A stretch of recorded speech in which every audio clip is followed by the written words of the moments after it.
emocionados de ver esta cantidad de gente. Estamos muy contentos porque es como una confluencia de momentos. Estamos con la maestría en Humanidades Digitales, cumpliendo ya casi 2 años, y con un nuevo pregrado en Narrativas Digitales.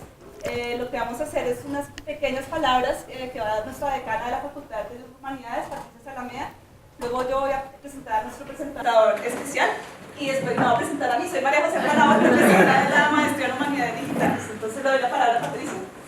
Gracias, bueno, bienvenidos y bienvenidas. Como dice María José, pues qué alegría ver a tantas personas.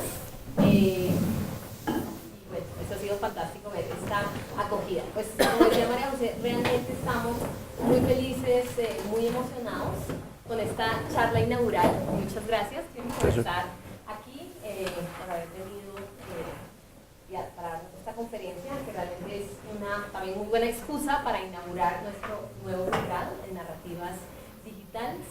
Les damos una bienvenida muy especial a nuestros estudiantes del primer semestre, primíparos, que se lanzaron a esta aventura de un pregrado con un nombre único en Colombia, y que además tiene, aunque existen otros pregrados en el mundo, el término digital storytelling, que es una inspiración para nuestras narrativas digitales, de todas maneras tiene un perfil muy particular y es el hecho de estar en la Facultad de Artes y Humanidades.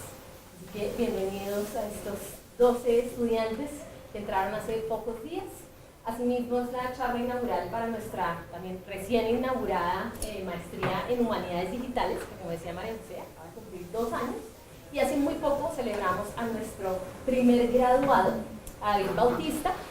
Hace literalmente pocos días hemos seguido dando la noticia porque además es el primer egresado en una maestría en Humanidades Digitales de América Latina, que ha sido también nuestra otra apuesta, y es pensar en esta conexión entre las artes, las humanidades y los medios digitales desde América Latina y lo que esto implica. Así que nuevamente felicitaciones a todos los que se lanzaron a estos nuevos retos, también a nuestros estudiantes de la maestría, que actualmente son los 36 estudiantes, y bienvenidos pues todos los que están sondeando estas esferas que andan por aquí, que es finalmente una apuesta a la innovación, a la interdisciplinaridad y sin duda creo que al tipo de estudios y prácticas que nos conectan a todos y que realmente le hablan al futuro.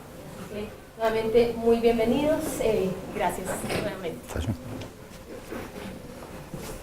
Bueno, ahora voy a presentar yo a nuestro super invitado especial. Muchas gracias, Tim, por estar acá.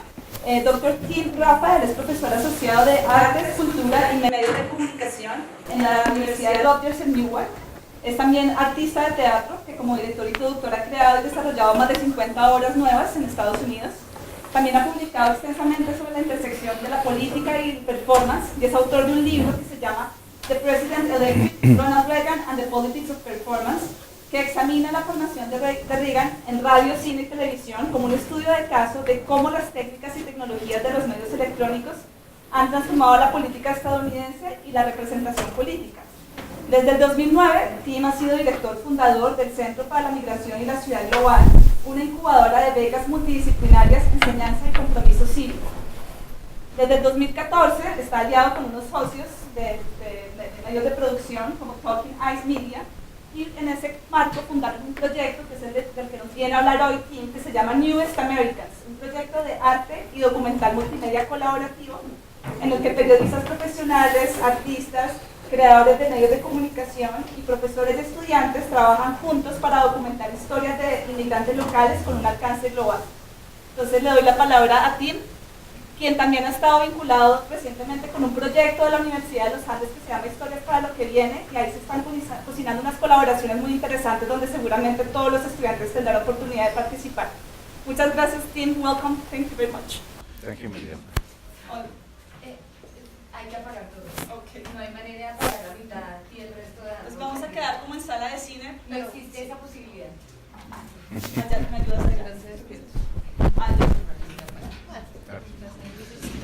a Thank you all so much for being here. It's an amazing crowd today. I really appreciate it. I debated briefly trying to do the presentation in Spanish and then realized that people would be fleeing from the room pretty quickly. So apologies, but I will be speaking to you in English. Thank you so much for hosting this, Maria Jose. Thank you so much to CEPAS. Thank you to everyone involved.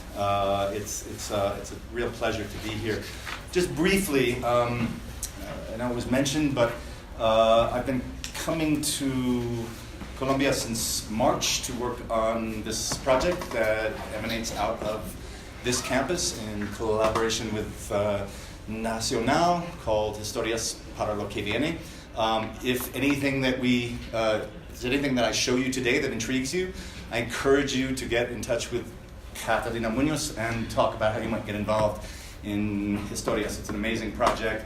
I think it's a really important project, and it's a real privilege to be involved. What I'm going to do today is try to give you a little bit of a sense of what Newest Americans does, to show you a little bit of the media that we do, and then at the end, if there's time, to give you a preview of our first music video, which we're very excited about, which you all will be the first to see, because we haven't even gotten it to the stage of color correction, but we will be releasing this video sometime in the next 3 weeks. So I'm very excited to actually be able to show it to a group of people beyond our team. Just very briefly, this photograph here is taken from, essentially shows you the immigrant section of Newark, New Jersey, which is where we work. This is Ferry Street, which for Portuguese and Brazilians is the Mecca in Newark. And if you look a little bit over in this direction, you'll see a city that you may recognize. That's New York City. This project is very much about place. It's very focused on place, and the relationship of Newark to New York is part of the story of the project. So we start with that. I'm going to show you just a brief 2-minute teaser to give you a sense of the range of some of the things that we do, and then we're going to dig a little deeper into one of these pieces. Oops, that's no sound. Do we know whether this is? I could do the voiceover narration, but it wouldn't be as effective. Yeah, it's not coming out. It's coming out here, but Try there's the no speaker. sound. Yeah, let me.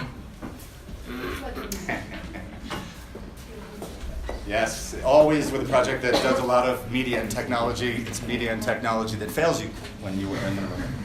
While we're waiting for that, I will give you a little bit of background on the project. I was going to do it after the teaser, but I'll do it now. So this is a project that started in 2014, and it came out of some of the work that I had been doing as director of the Center for Migration and the Global City, and recognizing that the campus that I teach from, Rutgers University in Newark, has been for the last 2 decades the most diverse campus in the United States. We have students from at least 96 countries.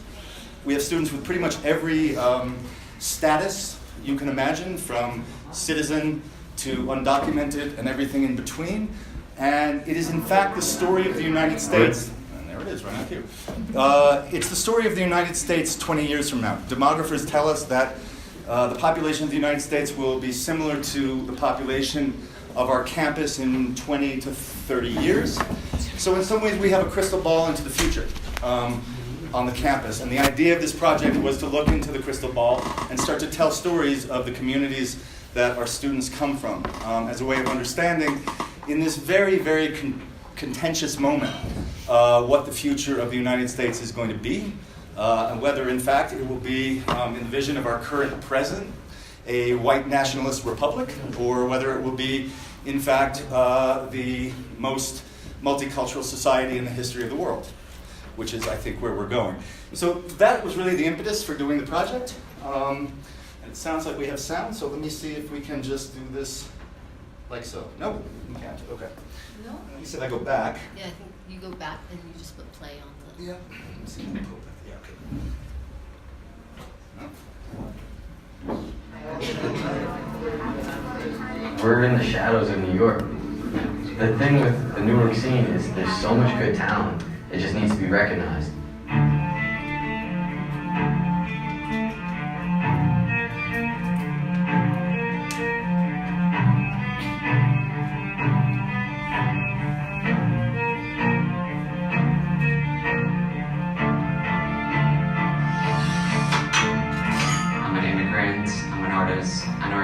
prankster, and an instigator. A lot of their parents don't have cars. They don't have phones. They don't have all these basic things. What's your point? I'm my homeland. And my homeland is me. My love for you is fire in my heart. When am I gonna see you free? Every time I've said I'm going to stop, I can't.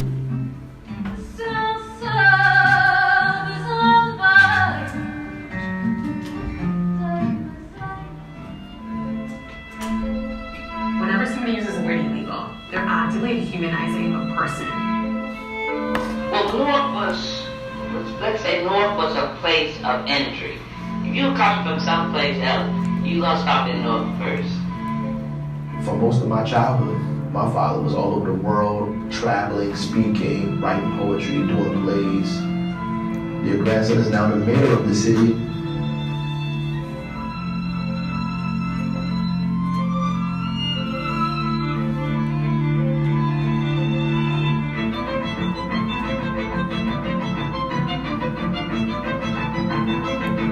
My family is from Pakistan, Egypt, Puerto Rico, India, Nepal. I'm the first one in the family to be born in America.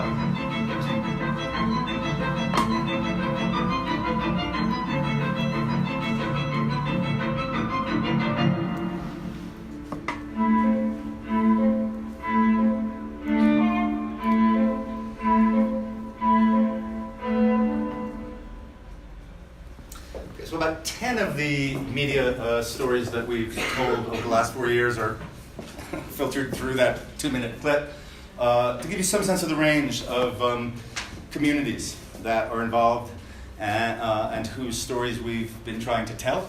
Again, as I said, what started this project was the idea that we had this incredible bank of stories coming out of our campus. And at a time when immigration policy in the United States was stalled at the level of the federal government, and where there was a great deal of contention over who deserved to be an American, who deserved to live in the United States, we decided to tell the story of what we felt was the actual reality on the ground, right? That this idea of whether or not the United States should be defined as a nation of immigrants or not was really a moot point. It was beside the point. That had already been decided years ago, in 1965, when Lyndon Johnson introduced the Immigration and Naturalization Act and opened the United States up to non-European people. It's an amazing thing.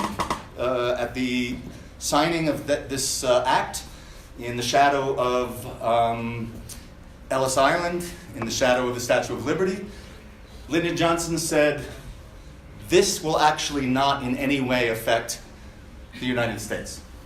It's not going to change who we are, it's not going to change the culture, it's not going to change anything."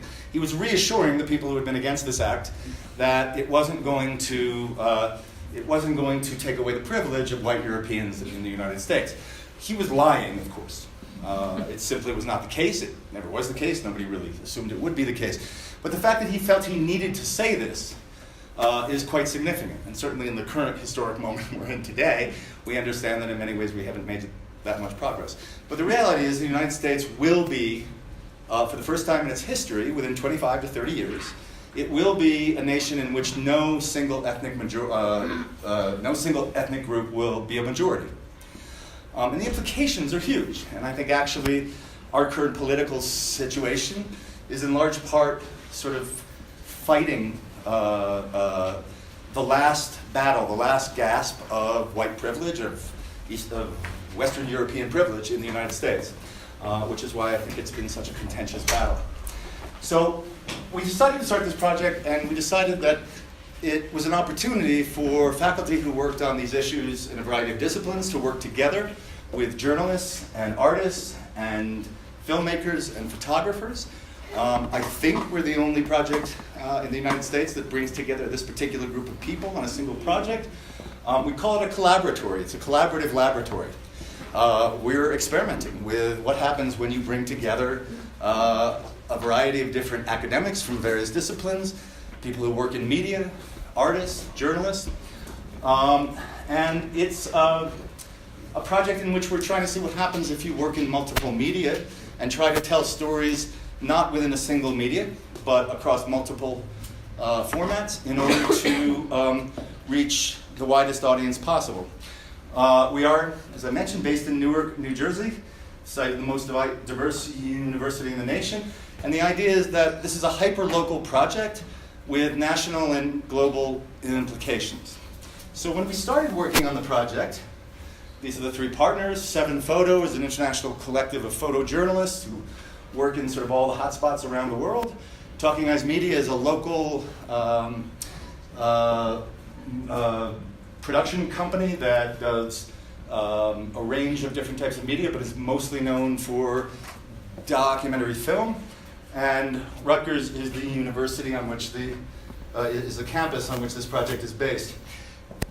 I want to sort of go through just for 20 minutes or so this first project that we took on, because this is sort of an example of how these collaborative processes allow us to do things that it's not possible to do when you're working within a single discipline or within a single media format. So in 2009, when I started the Center for Migration and the Global City, we took on this project, which is an oral history collection that had been done in Newark in the late 1990s, which was an attempt to trace the impact of the Great Migration.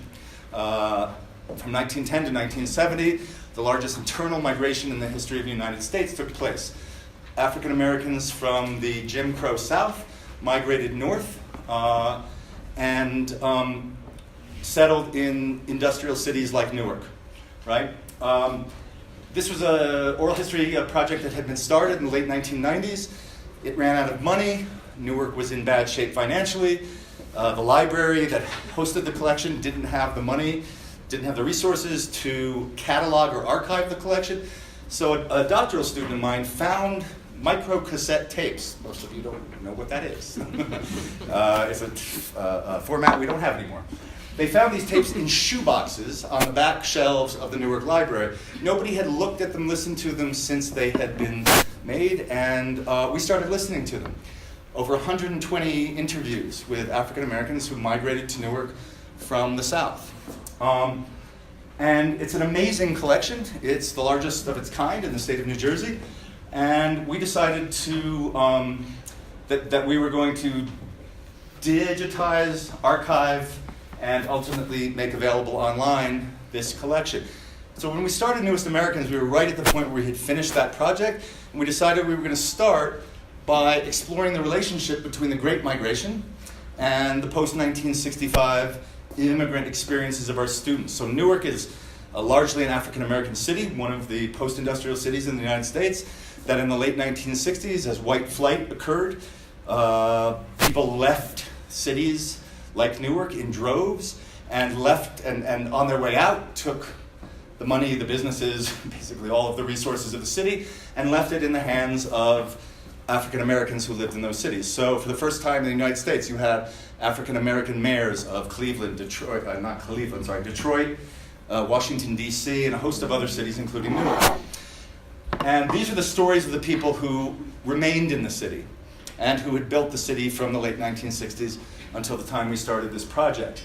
Newark, in 2014, when we started the project, was experiencing another shift in its population. It was becoming an immigrant city again, which it had been initially, in which kind of consistent waves of immigrants had defined the city throughout its history. But because of the 1965 Immigration Act, Newark now has Brazilians, Spanish-speaking Latin Americans, including a large number of Colombians, although most of the Colombians who live in the area live in Union, which is only 12 miles from our campus. We have a large population of Colombians who go to the Rutgers campus. And so we were trying to figure out how you, because in the United States, most scholarship is very distinctive. You either study the Great Migration or you study the immigrant experience in the United States. It's very rarely the case that they're brought together. And if you're going to try and understand post-industrial cities in the United States, you need to understand the relationship between these two migrations, right?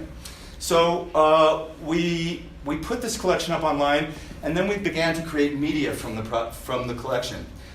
This is a list of the projects that we started in the first 2 years of Newest Americans. We came and stayed as a short film, which I'm actually going to show you because I think it's illustrative of our project. In this interview collection was one with Coit Jones, who migrated to Newark in 1927 from the rural South. His son, Amiri Baraka, became probably the most famous poet, an artist of the Black Arts movement in the 1960s. And his grandson, Coit Jones's grandson, Raz Baraka, became the mayor of Newark.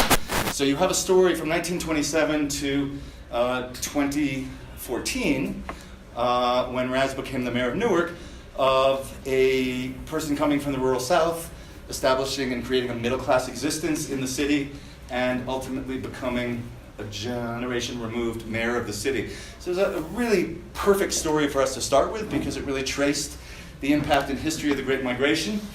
And Raz Baraka had become mayor in the same year that we started the project. He also had made it very clear he wasn't going to talk to anyone in the media because the previous mayor of Newark had spent much more time outside the city. He'd become a media darling. And Raz, who grew up in Newark, unlike Cory Booker, who had been the mayor before him, decided he was going to focus on Newark and wasn't going to talk to anybody outside the city. He allowed us access and agreed to an interview and agreed to allow a photographer working with us to trail him for 5 days for a variety of reasons, but mostly because we were a Newark-based project and because we had people who would vouch for us who were in Newark. So there are 5 other stories here, 5 other projects, and we'll take a look just very briefly at each of them, but they run the gamut from a short film to a arts project to an audio dialogue, to a piece in a scholarly journal, and to 2 exhibits that we created using the oral histories as the basic material for the exhibit.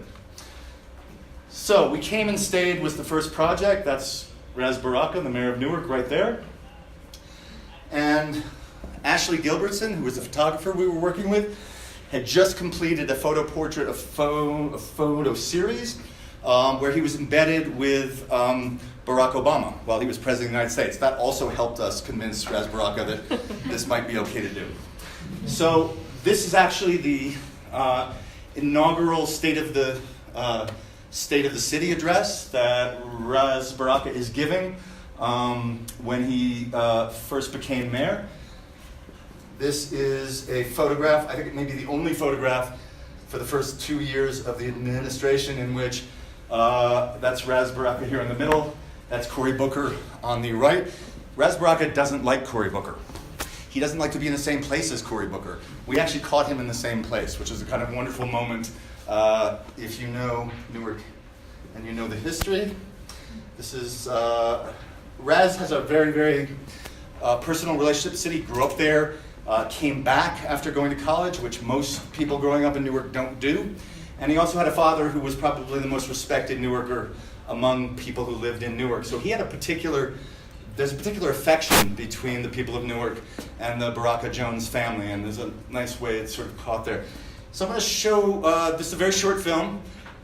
It's indicative of the kind of work we do. We work in the archives, in addition to telling contemporary stories.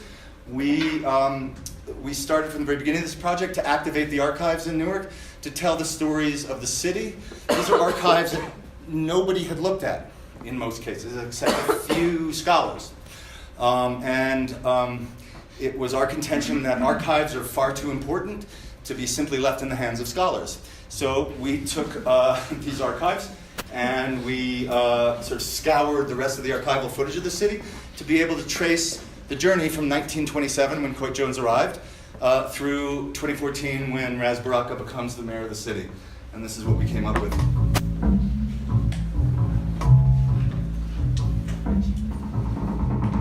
To the incredible people of the city of Newark, the great and international city of Newark, we need a mayor that's radical.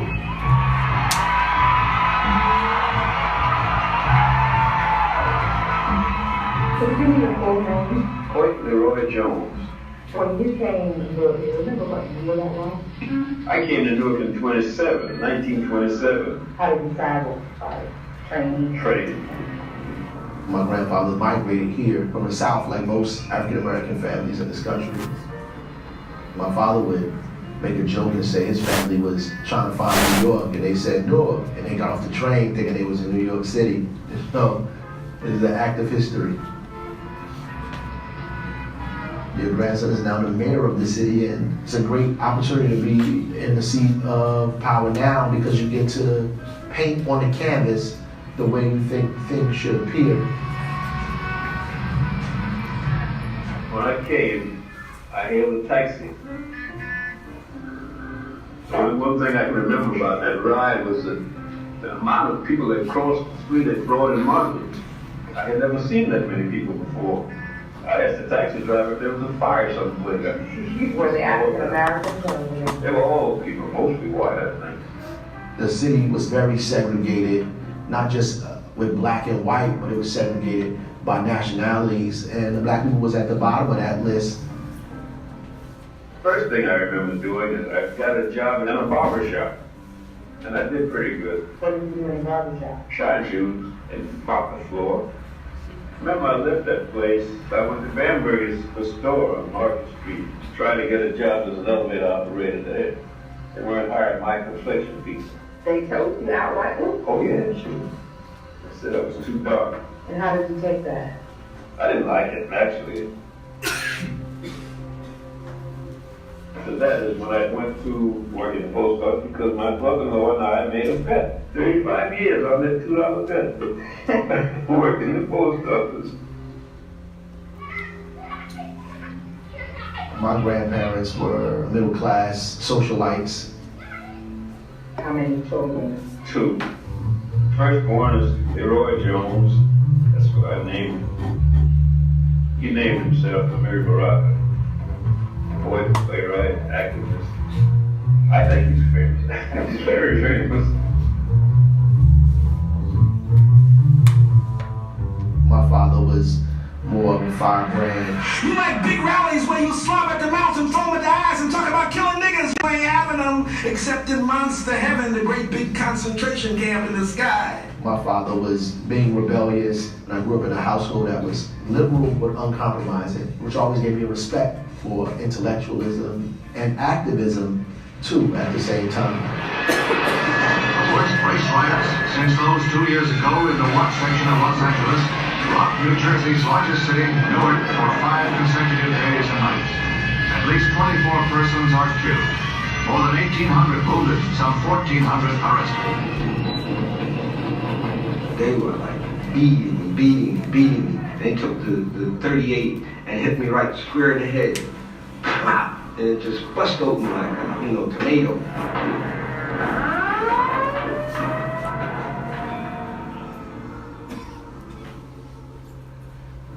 For most of my childhood, my father was all over the world, traveling, speaking, writing poetry, doing plays, organizing. I have memories of protests. When my father was arrested by the police in New York, I was there. I wasn't really into politics because, being in the post office, I couldn't get into active politics. Me and my son, his organization, we worked on Ken Gibson was running for mayor. This is a movement and a crusade, in addition to a political campaign, to get some real political power into the hands of the people. We organized the United Front that helped to elect a black mayor and form a political democracy in Newark. We don't have too many role models here in Newark for young black people. He had shortcomings, but I still think he should be a role model.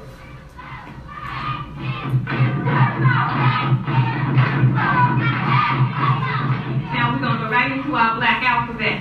Black people do not have this in white America. What is that? Justice! See? All the little brothers of I grew up with African free school and the Kwanzaa and the African weddings. we are all what? One.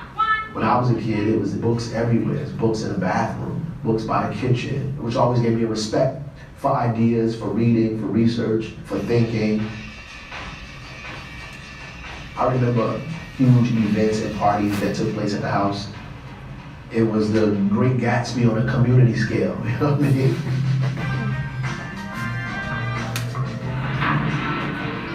You got people from all over the world. I met incredible poets, artists, writers, activists. And when we go to a party, people would get up and give speeches. And those parties were historical. It gave me a sense of the importance of being involved in community and political and neighborhood organizing. When I went to Howard University, I immediately got involved in organizing there and became vice president of the student government. I came home and I ran for mayor at 24 and continued to do more community work here. We'll come with our own solutions to the violence and crime in these communities. And then we're going to plan what we're going to do next. And whatever we plan after that, you got to believe it's going to be major. Newark is still in its infancy. After all of these years, we still are wearing the scars of the rebellion on our foreskin. We have not really healed completely from that experience, economically or socially and emotionally. Mr. Jones, how would you sum up your experiences living in Newark? I like it here. Overall, I love it in Newark. I'd rather be here than a lot of other places I know of. I've never lived out of Newark since I left home. We are still in Newark. After all of these years, I get to do something different than leadership did to his family when my grandfather first came here. Just as we are sure that the sun will shine in the morning, we believe our city could change, it would change, and this day begins that change.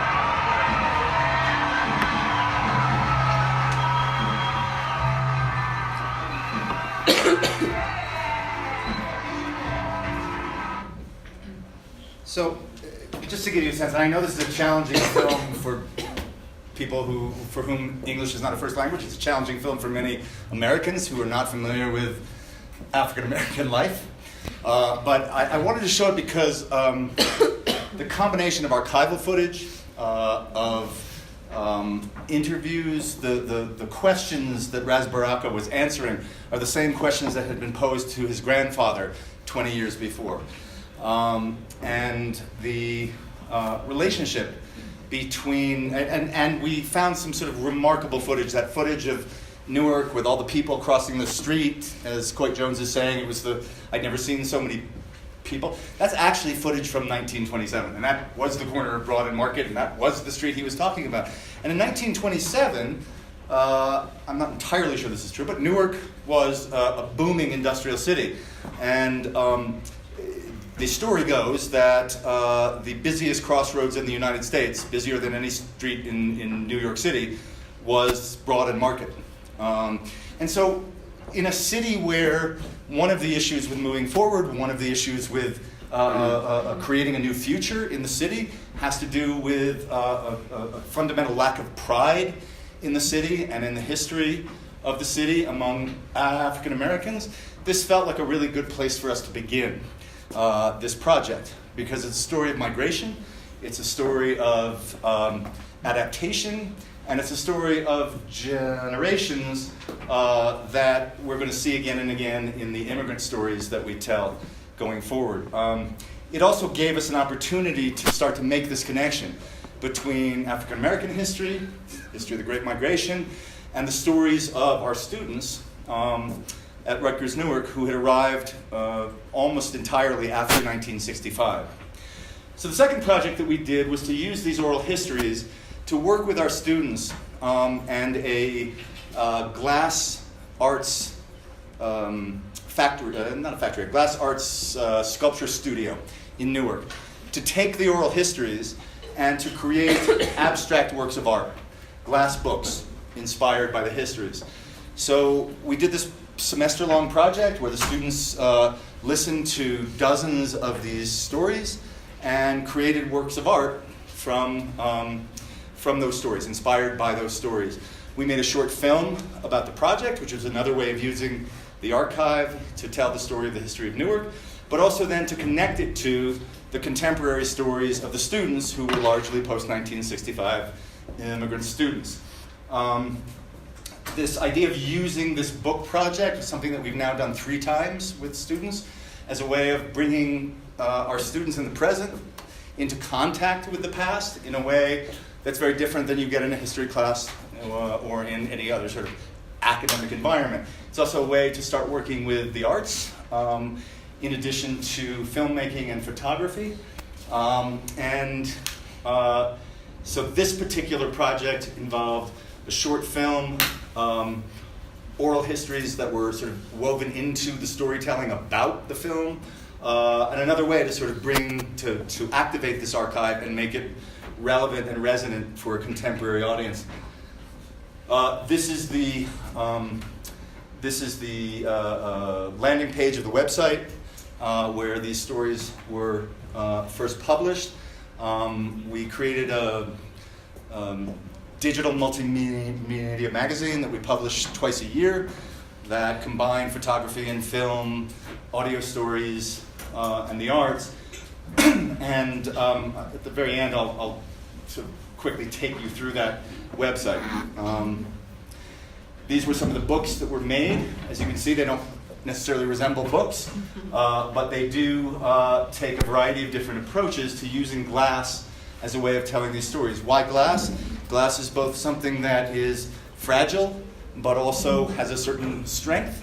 It's something that is both reflective and refractive, and it's something that you can see yourself in or you can look through. And so metaphorically, it works really nicely as a medium for telling these kinds of stories and for connecting contemporary life to these histories. These are cutouts of a wedding dress that is part of one of the oral histories, and this student decided that that was the most important piece of that story, so she tried to represent this wedding dress. This is from a story about a guy who started out selling ice in the South, and he talks about how he'd sell the ice to the white folks in the morning, and he'd sell the ice to the black folks in the afternoon. And so the student decided that they were going to make a block of ice out of the glass with a pick, ice pick. Very simple depiction, and then there was a narrative that they attached to it.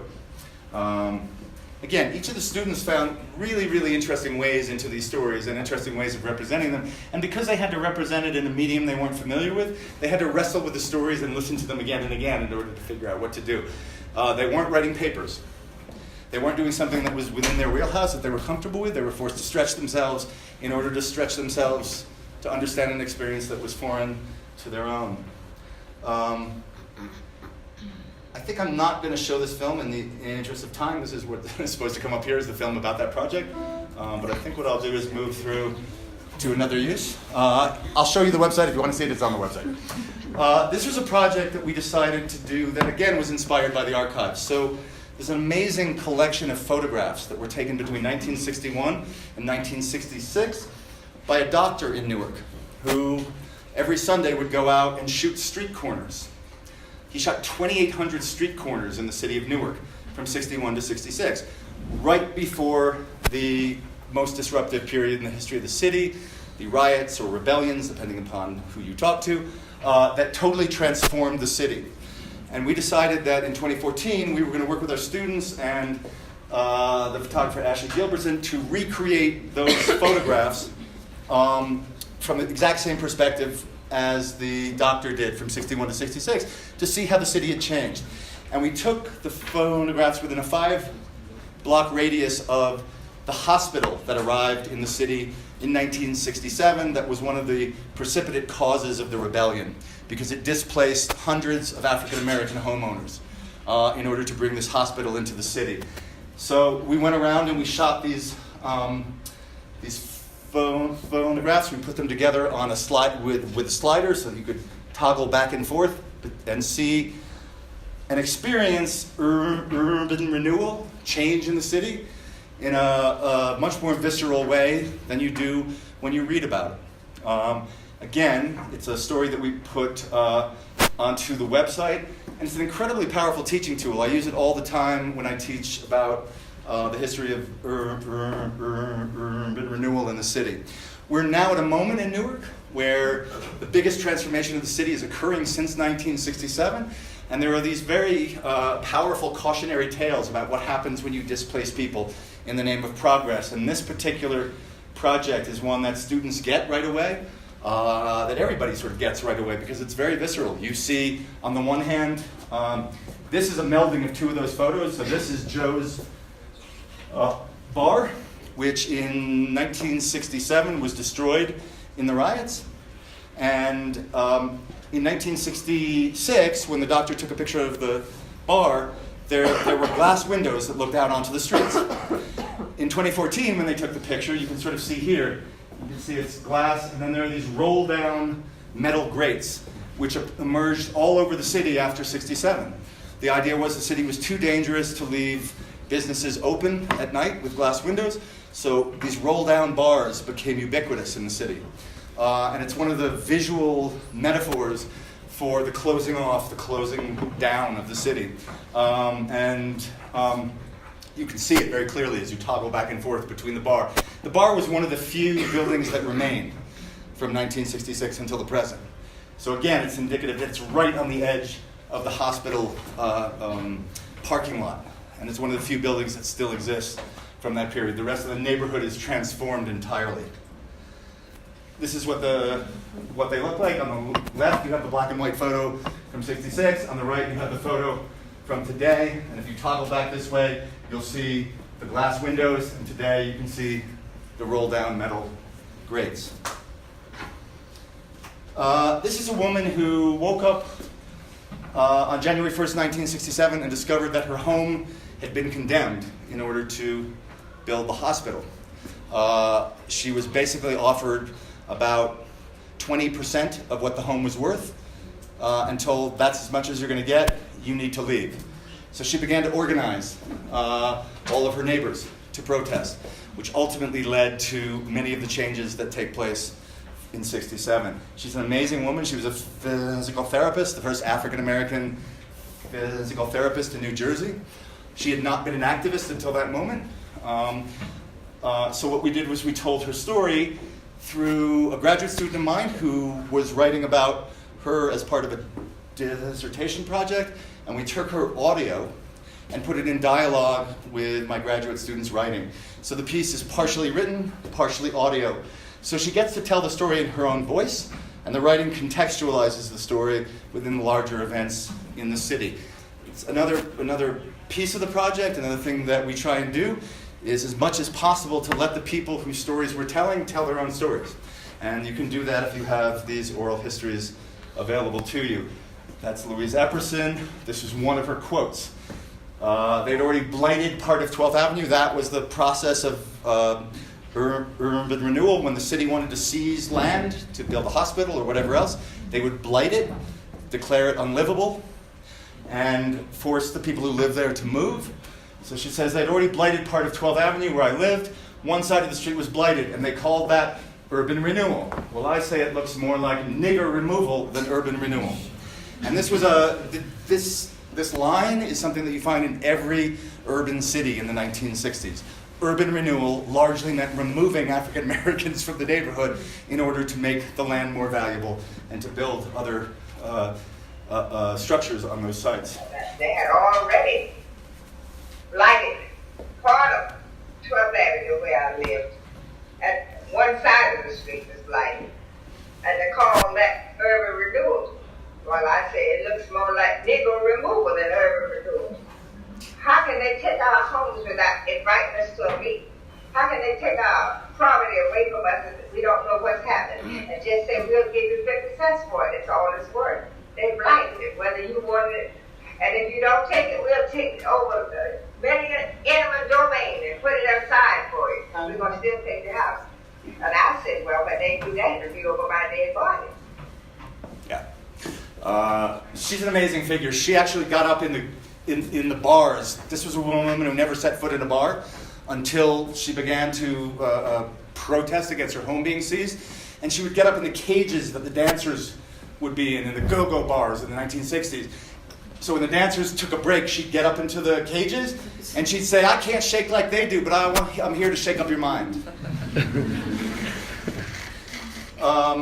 Again, this was the format of the stories.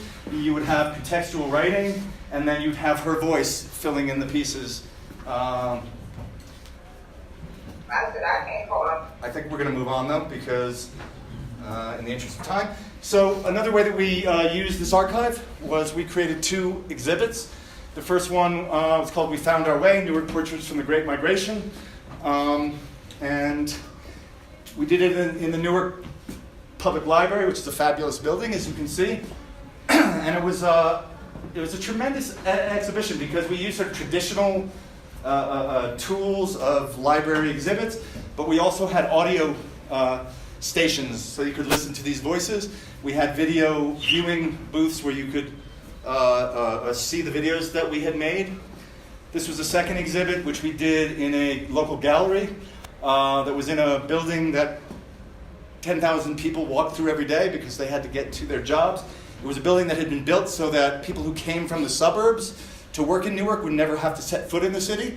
So we decided to do it there so we could confront them with the history of the city. And you can see the glass books here.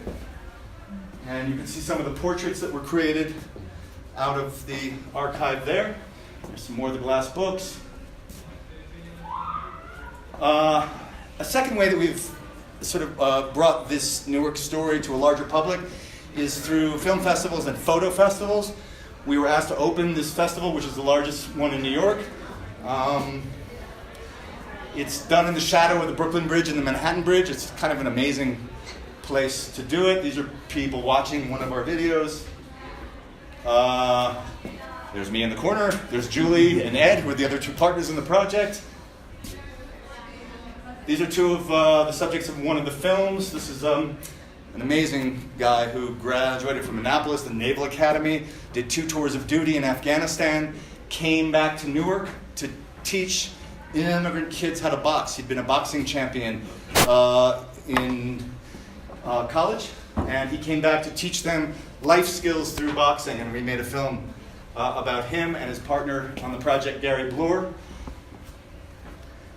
And then we also have a whirling dervish. Why do we have a whirling dervish? Because we did a story about a Syrian musician who had organized, once the war in Syria had begun, to raise money for Syrian children who had been forced to flee the country. So we had you can't really see it here, but there was a 7-piece wasla band playing at the event, and we showed excerpts from the film that we had made. And we had access to a whirling dervish, and when you have access to a whirling dervish, you let them whirl. We also had an exhibition at the festival. The festival is kind of interesting because all of the exhibit spaces are old shipping containers, repurposed. This is our space in here.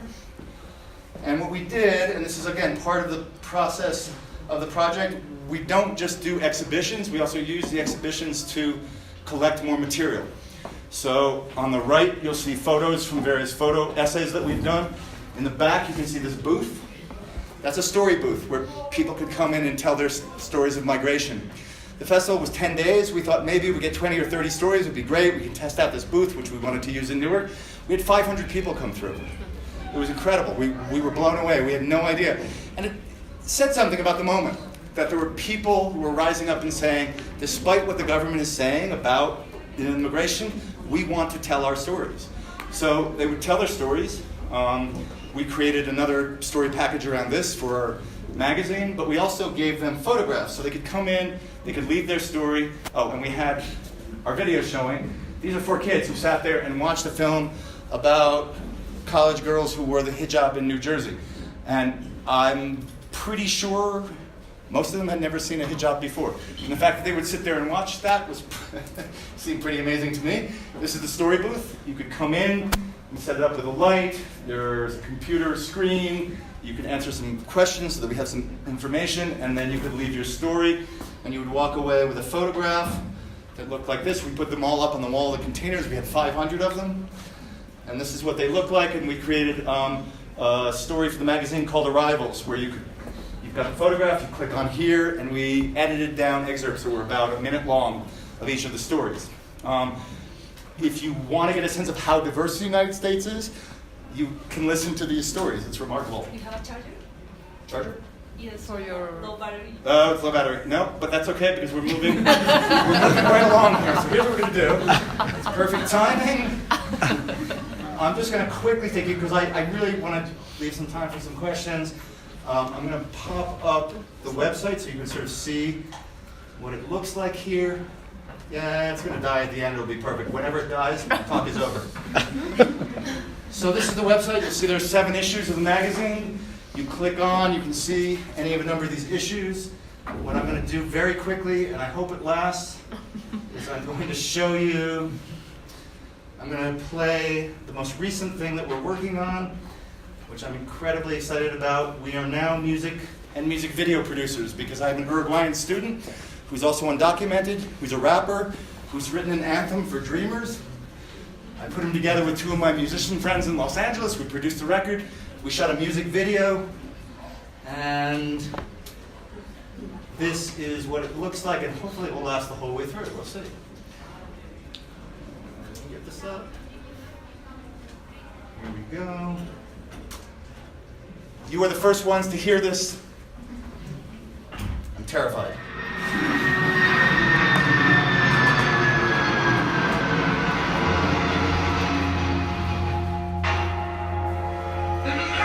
This is for my immigrants, for my immigrants, for my immigrants, for my immigrants. This is for my immigrants, for my immigrants, for my immigrants. This is for my immigrants, for my immigrants, for my immigrants, for my immigrants. This is for my immigrants, for my immigrants, for my immigrants. Hola, mi nombre es Alexis Torres Machado. Yo llegué a este país cuando tenía 5 años. Vengo de Uruguay, mi acento lo hace claro. Nací en Montevideo, Aguadacera, mi barrio. Estos ignorantes no piensan que soy hispano porque mis ojos azules y porque mi piel es blanco confiados. Estos racistas empiezan hablando malos de todos los inmigrantes. Los mando para carajo, los gringos no saben la suerte que tienen. Haría cualquier cosa por tener mis papeles y ahora tristemente que tenemos este nuevo presidente. Ni siquiera voy a ser un temporario residente. Hello, my name is Alexis Torres Machado. I was raised in Newark, New Jersey ever since I was 5 years old. I'm 22 now. When I was just 11, I discovered the truth about my residence. Mama didn't tell me cause she didn't want me stressing, but my father started talking and he told me if I accident. My mother started panicking like he's too young to handle it, but truly I didn't care cause I didn't really understand it. Then junior year high school is when it started sinking in. I didn't have the same opportunities as my other friends. Study for this purpose, then flex and they got licenses. No one in my family had a car, so we just use our legs. That's one thing we couldn't get out of many, so that's not my only complaint. I had plenty. I accepted to the college that I wanted, but I couldn't get no scholarship. Tuition was like $40,000 in a year with no financial aid. Even though my family makes less than 30K. Now do the math and please explain how we're supposed to pay. Went to community college, my parents paid out of pocket to this day. This is for my immigrants, for my immigrants, for my immigrants, for my immigrants. This is for my immigrants, for my immigrants, for my immigrants. This is for my immigrants, for my immigrants, for my immigrants, for my immigrants. This is for my immigrants, for my immigrants, for my immigrants. Levántate, tenemos que hacer todo lo que podemos hacer.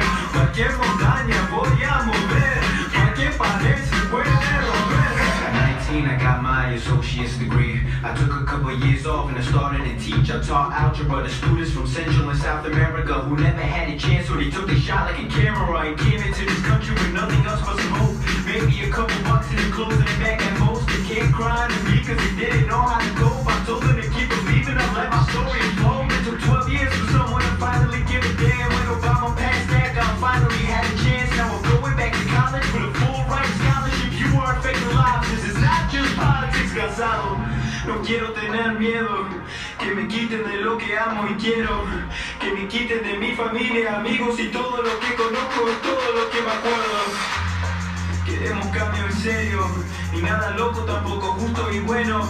Es suficiente mi gente, no tengan miedo, lo que queremos hacemos, unirnos juntos podemos. This is for my immigrants, for my immigrants, for my immigrants, for my immigrants. This is for my immigrants, for my immigrants, for my immigrants.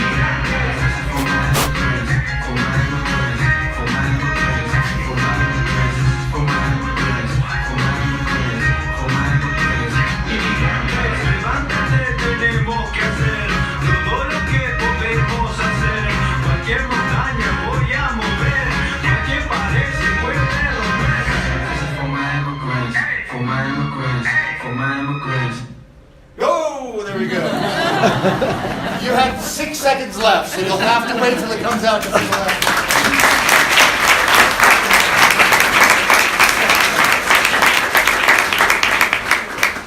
Yeah, so I was worried about showing that actually because we haven't color corrected it.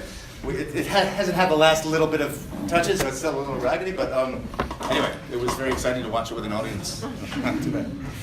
Well, this is a good time to stop, since I can't show anything else. Happy to answer any questions about the project, happy to talk more about any of it. Muchas gracias, Tim. Thank you very much. Preguntas, proyectos que estén haciendo, que quieran compartir con Tim, lo que sea, felices de Tim escucharnos. Gracias. I have a question. Yeah. Hi, my name is Tim Raphael. I'm a teacher at the design school here at the university. And I work in some things that I think is close to your work. In my course it's called investigación. So I truly believe that this kind of work will help to build citizenship. And I would like to know, how do you think this kind of work will help to build citizenship there in the US with this kind of contemporary troubles you're having with immigrants? Yeah. So we're not politicians. We're not people who create policy briefs. That's important work. We are not activists, although we work with activists. All of the cast of the music video are people who are dreamers, and 3 of them are the best grassroots organizers I've ever met. So they are now using the work that we do in their work. They take it to politicians, they take it to communities that are afraid to come out of the shadows, and use the work to try and convince them that you need to tell your story, that once you tell your story, there's a kind of power that comes from not remaining silent. We believe firmly that if you don't have a story, and if your story is not out in the world, in this particular moment with social media, with the kind of pervasiveness of the noise that's out there, then you don't exist. So part of our message is storytelling offers an incredibly powerful alternative to the kinds of negative narratives that are out in the media. We are also creating curriculum from the work that we produce. Because frankly, I've given up on convincing people over the age of 30 to change. I just have. I'm convinced that if we can actually get these stories and get this media, which is very much the media that is the kind of oxygen that people breathe, that you have a chance at changing hearts and minds. And when you can change hearts and minds, then you can change policies and laws. So.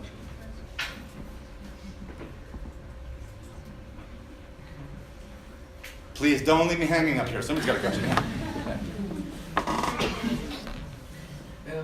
Hi. Hi. My name is Jose Alberto Lape, and I'm a student of Narrativas Digitales. And I'm really thankful and impressed of what you have shown. Sorry. No. So what you have. I can't speak Spanish, so the fact that you're speaking to me in English, I appreciate that. Thank you. I'm impressed of what you have shown to us, and I want you to ask what kind of challenge you have in your work or the last years of your work, because that kind of work seems very difficult to follow.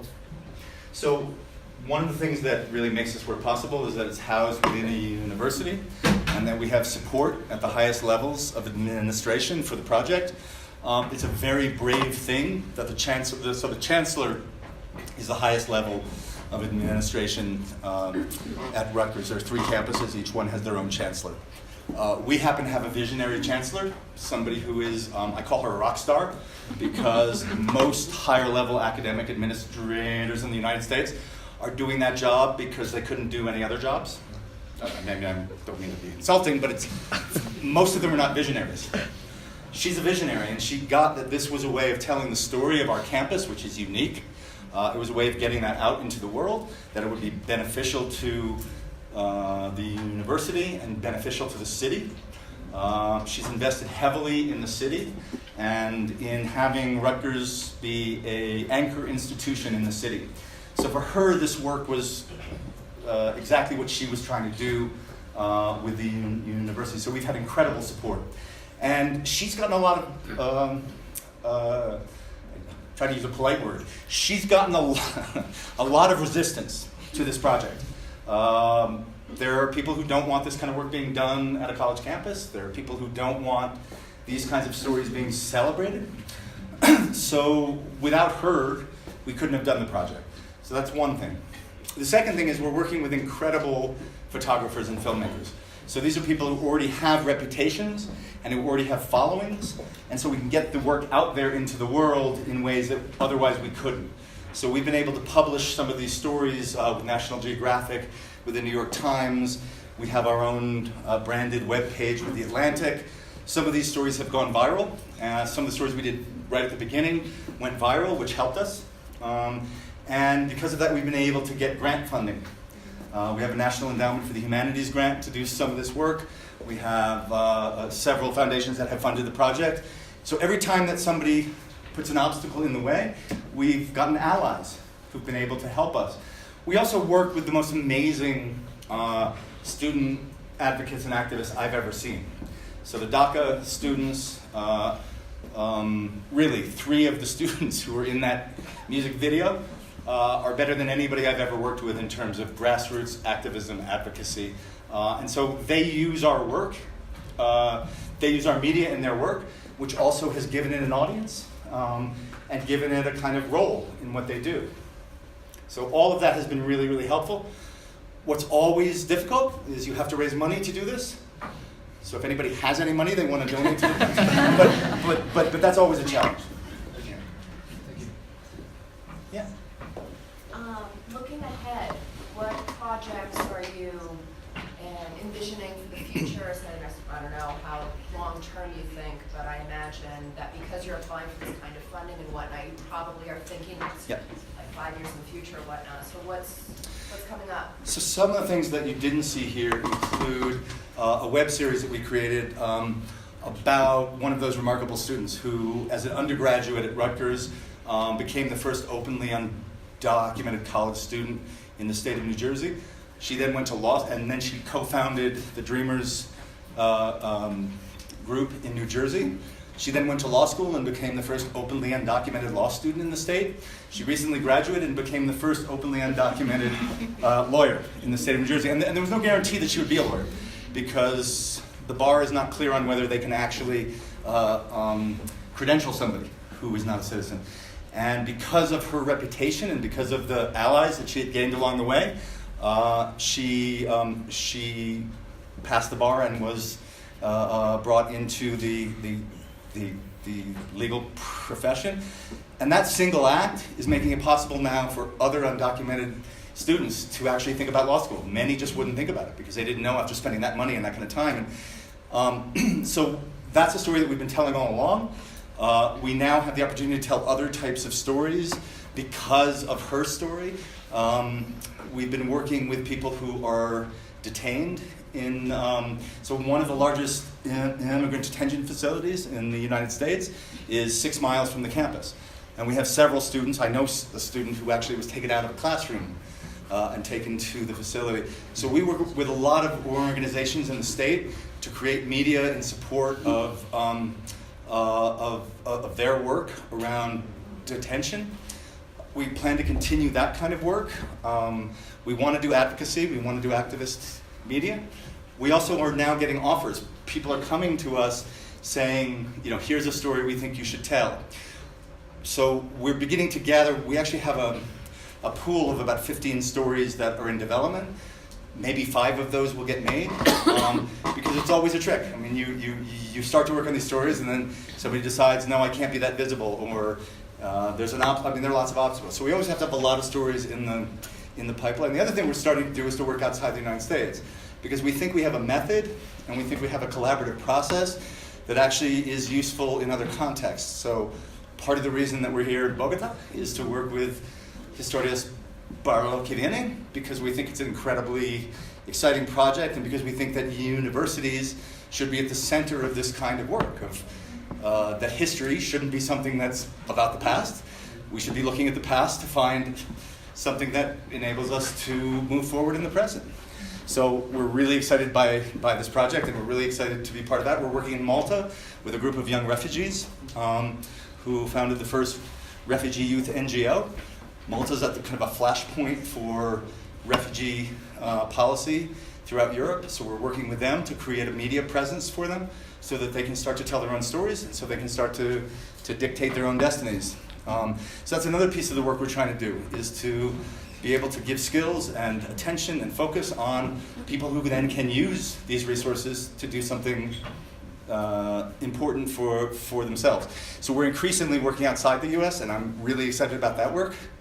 So that's another piece of it. Yeah? Is there any graduate students from Dhaka? Sorry? Are there any graduate students from Dhaka? Are there, so the question was, are there any graduate students who are dreamers, yeah? Yeah. DACA students. Yeah, no, in fact, one of the things I love about teaching at Rutgers Newark is we have the most diverse, so we have the most diverse undergraduate student body. We also have an incredibly diverse graduate student body. I used to teach at Georgetown. I used to teach at, I've taught at Dartmouth, I've taught at Northwestern, places that have great graduate programs, but they're very homogenous, you know? It's incredibly exciting. I work in a graduate program that 2/3 of the students are from outside of the US. So if anybody's thinking, if there are any undergraduates here thinking about graduate work in the US, Rutgers Newark is an amazing place to go to graduate school because you have people who are going through the same experience. You don't have to be the only person from outside the US. And we have so many immigrant communities within the Newark area. Colombians will never feel at a loss for other Colombians in the region, and I think that's been a real drawing point for our program. So, yeah. I'm interested in how the collaborative process works, and also how you're reaching out to students. You said you're working on a curriculum. So from the very beginning, we've sort of used undergraduate classes as research and development opportunities for the project. A lot of 2/3 of our stories come from students sharing their stories and saying, is this something that's of interest? And often we say, yes, we'd like to follow that. Mike Stedman, the boxer, who you saw briefly in there, I was talking about the project in a graduate American Studies class, and he was a master's student. And he came up to me and said, I think I have a story that might interest you. And he told me his story. And by the end of the conversation, I said, if you're in, we're in, let's do it, right? So that's the thing, is we have this incredible resource in our student body. And so we use undergraduate classes to sort of do research and development. We use graduate students as both researchers and scholars, but they also write. And so for instance, that piece about Louise Epperson, the Over My Dead Body story, so Katie Singer was a doctoral student of mine. Her dissertation was going to be on that oral history collection. So we asked her to write the story that would bring her voice together with Louise's voice. Every issue has at least one story by a graduate student, whether they're a photographer working on the project, whether they're involved in film, or whether they're writing. So yeah, we try and take advantage of the fact that we have this incredible student body and that they give us access that we wouldn't ordinarily have. I don't know if any of you have noticed, but I'm white, which doesn't, there's deep suspicion when I show up in a community that I don't have contacts in. So when I can bring my students who speak every language under the sun and who have connections in these communities and have trust, it allows us to do things we wouldn't be able to do otherwise. So that's been an important part of the project for sure. Yeah. I work at an NGO at a town in southwest Bogota. It's called Soacha, and it has a very similar condition because more than 50% of the population is from all around Colombia, and it's very difficult to manage the social problems because it has also all the social problems of Colombia. And we're thinking about similar project of collecting stories and everything, but a big question that we have is how do we evaluate the impact of our intervention or our collection of stories? So I wanted to ask you how. Yeah, that's a huge question, and we could talk about that for a long time. I don't think. To my mind, I couldn't tell you, precisely what the impact of this kind of work is. I can tell you anecdotally, where some of these films have made an impact, or where some of the photo essays or audio pieces have been used. I know the work that we're doing is being used. It's being used to teach. It's being used to create conversations. It's being used to promote advocacy work. It's always tricky. We try to be very, very careful. We are outsiders, right? We're perpetual outsiders. And we understand that the history of this kind of work is the history of sort of extracting stories from communities, taking things, and disappearing, right? Not giving anything back. So every one of our projects, we try to figure out, okay, so what's the piece that we actually give back, right? The reason Historias para lo que viene is so interesting is because that's been baked in from the very beginning. The idea is that they're not just taking stories, they're actually creating something that is of value that is then being given back as a resource. How do you evaluate the impact? It's tough. I mean, the reason I'm really excited about working in Colombia is because I think the stories here are similar to some of the stories that we're telling in the US. You have the second highest number of internally displaced people in the world. The violence has made many people have to leave where they're from. And there's a kind of trauma involved in that. There's a kind of powerlessness that creates.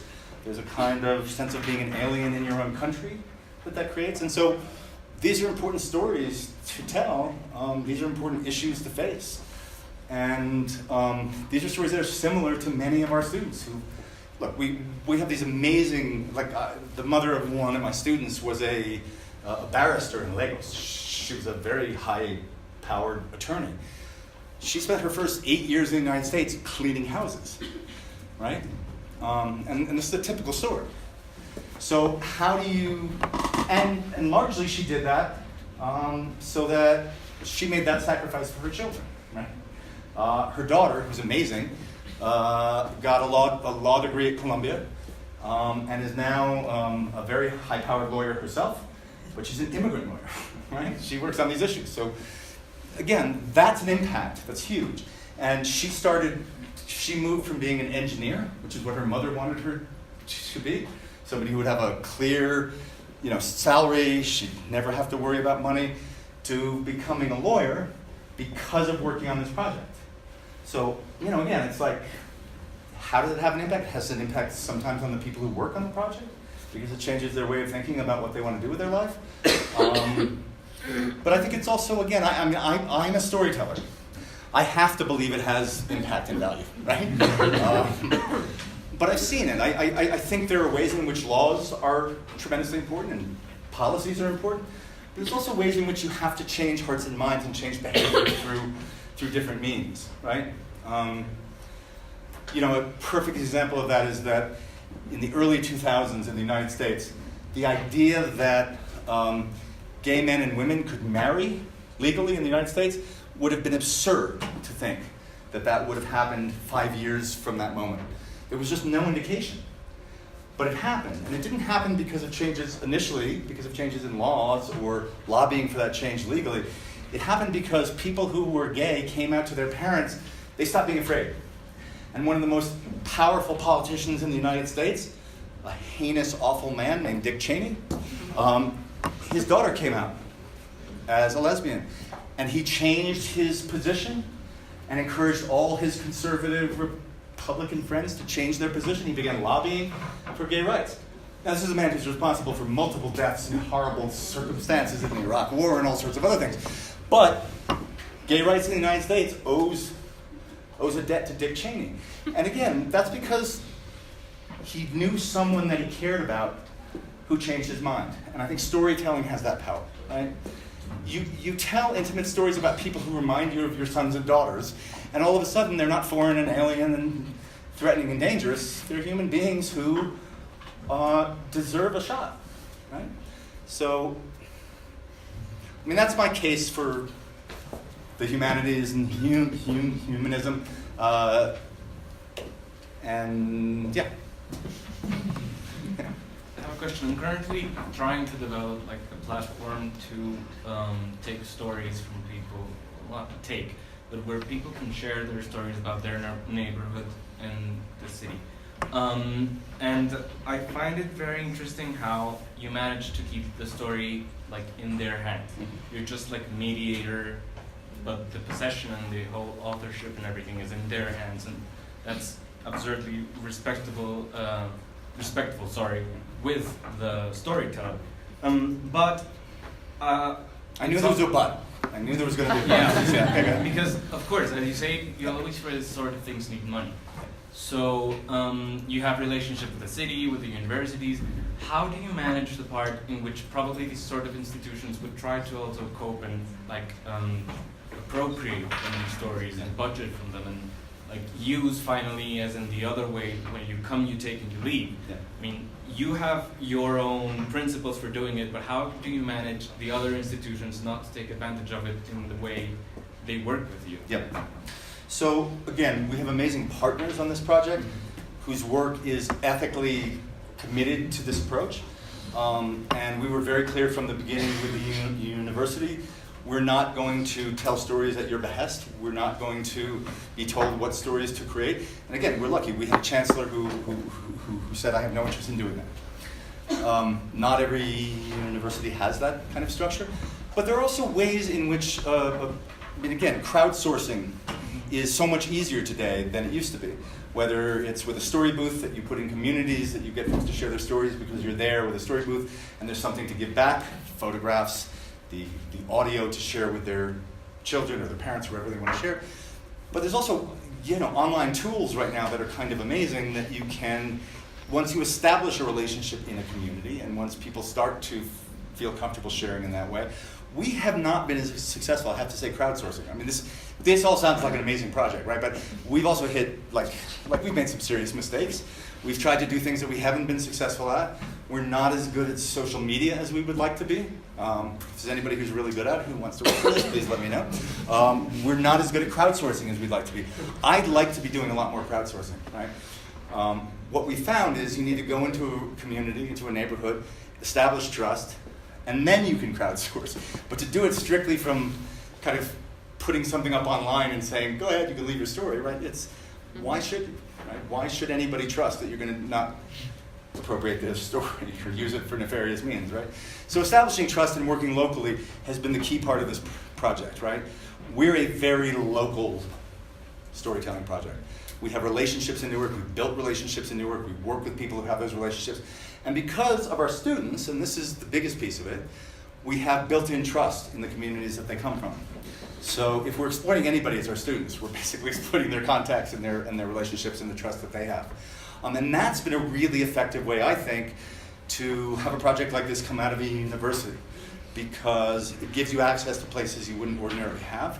And our students feel passionately about this project because nobody's cared about their stories for the most part until now.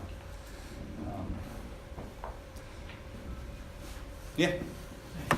We've been developing a methodology to give filmmaking tools to local teams and communities that have no access to traditional schools by any means, which has been incredibly challenging, very, very rewarding. Yep. I mean, it's what you've been achieving, which is making the storytellers themselves tell their own stories through film. So I was wondering if you had a methodology on how to teach this type of non-traditional Sure. So I'm really happy you asked that, because one of the things that we're doing with this latest grant that we got is we've gotten money to take a school bus, and it's a decommissioned school bus which we're retrofitting as a digital media lab, which we're now able to take the tools to high schools, that's where we're starting, and work with them to develop storytelling projects out of the high schools. So we're not asking students to come to a place where they're unfamiliar, where they don't feel comfortable and say, bark like a seal. We're saying, we're going into your school, we're going into your classrooms, what are the stories that are meaningful to you? And we're doing it around the history of Newark. And what we're saying is not this sort of like, what do you think about 1967 and the violence? What we're saying is, what's the most important story you can tell about your block, right? What's the most important story you can tell about your building? What's the most important story you can tell about the places you know better than anybody else, right? What are you an expert on? And one of of the things that I think is remarkable is these are largely young people who've been told they're not good enough in school. They have no skills. Shut up and take notes in class, right? And we're saying, no, you're experts. You have an expertise. What are the stories that matter to you? And what are the stories you can tell that nobody else can tell? And it's an amazing thing that happens when you empower somebody as the expert on something, right? Because they are. I don't know, what the corner of 12th Street in Suffolk, I don't know that history, but a 16-year-old knows it. Why? Because if they don't know it, they don't stay alive in Newark, right? It's a dangerous city. So we're just beginning this process with high school students, but it's something we're really excited about, and it begins with making them the experts, right? There's a story in the latest issue of Newest American. By the way, so it's www.newestamericans.com is where you can see the stories. In the latest issue, we worked with National Geographic to do a 4-day photo camp with high school students, 16 high school students from all over the city, from different schools. And they got some training in the use of the camera. We took them out into Newark, and we started to tell stories. What's amazing about National Geographic is they give you a world-class photographer, a photo editor. We had graduate students working with us to help them. But again, our students knew the city in ways that we didn't. So they went out and they shot 20,000 photographs in 4 days. And we took from that, created a 4-minute video of the photographs, and it's interspersed with some audio from questions that we asked along the way. And it's one of the most moving pieces, for me at least, I can't speak for anybody else, it's one of the most moving pieces that we created, because these students went from being like too shy to even talk to a student from a different school, to going up to strangers on the street and saying, I'm doing this project, I need to take a photograph, I'm really interested in you, do you mind? And just the process of learning to talk to strangers in that way was so empowering for some of these kids. The fact that they produced remarkable photographs was sort of an after effect, right? So that's a process that we're now going to do in Malta. And we're going to do it with refugees there who are basically seen as unfortunate consequences of global events. And they're going to be going out into Maltese communities and doing the same thing. Can I take your photograph? Can I do, right? And it's a way of starting a dialogue. It's a way of starting a conversation. It's a way of saying, and then inviting them to come and see the final result. So I'm really excited. This is a new thing that we've done. We try each year to do at least 3 projects that we haven't done before. There's another project that I was going to show, but as you saw, this died. That might be of interest to some of you who are looking for new tools and new ways. There's a platform called Verse, V-E-R-S-E. And what it allows you to do is to create a marquee video that you can then put hotspots in that, and we did it too, well, let me go back. It's simpler to explain if you start with the story. So in Newark, part of the process of building the city back up was to create the longest mural on the East Coast. And it goes from basically Penn Station, which is a train station, all the way to the biggest highway that takes you directly to Newark Airport. It's the primary way that people enter the city. And there had been these walls as you drive along that had been just decaying and ugly and dirty. And the city commissioned 17 mural artists to create the longest mural on the East Coast. So we documented the creation of the mural. We documented the artists and what they had wanted to do with their murals. And we documented, we asked each of them 4 questions, the same 4 questions. And what Verse allows you to do is it allows you to create chapters. So you can create one chapter that's the answers to the 4 questions that we edited down so that everybody has those answers, all the artists. We created portfolios so you could dig deeper into the artists and what else they'd done. We had a 3rd chapter that was about why this project was conceived of in the first place and what it meant for the city. And then the marquee video, the one that sort of starts the whole thing, and which you can then hit the hotspots and go into each of these other ones, was basically about the creation of the mural and then a long panning shot of the entire mural. And what was interesting about it was, so you're going along and you see a mural that you're intrigued by. And you can click on the hotspot and you can have the artist pop up in front of the mural and start telling you something about it, why he did it, what was the importance. Or you could say, well, that mural is great, but what's the context? I see the wall, but where is it? And you can get a drone shot that takes you up and shows you, oh, it's the railroad tracks, and on the other side is a community. So it's a way of interactively allowing people to decide which piece of this video interests them. As we know, the hardest thing to do when you're putting anything up online is to have somebody look at it for more than 3 seconds, right? Because they don't have a choice. You decided what was important and you put it in the order that you thought made sense, right? But here, you're allowed to find, anybody can find a way in. Whatever's the way in, whichever mural interests you, or whichever artist interests you, or I want to see a different view, I don't like this shot. So we've been playing around with the Verse platform, which we think is really a wonderful way, and I see it's almost 7 o'clock, yes. So I encourage you to look at the Verse platform. It's really interesting. It was created for professional visual artists, photographers, filmmakers, to be able to create interactive media. It's tools, basically create your own version and allow people to enter your world in whatever way they want to. Thank you so much, Tim, because it was very inspiring to all of us, I think. And thank you all for coming. Thanks a lot.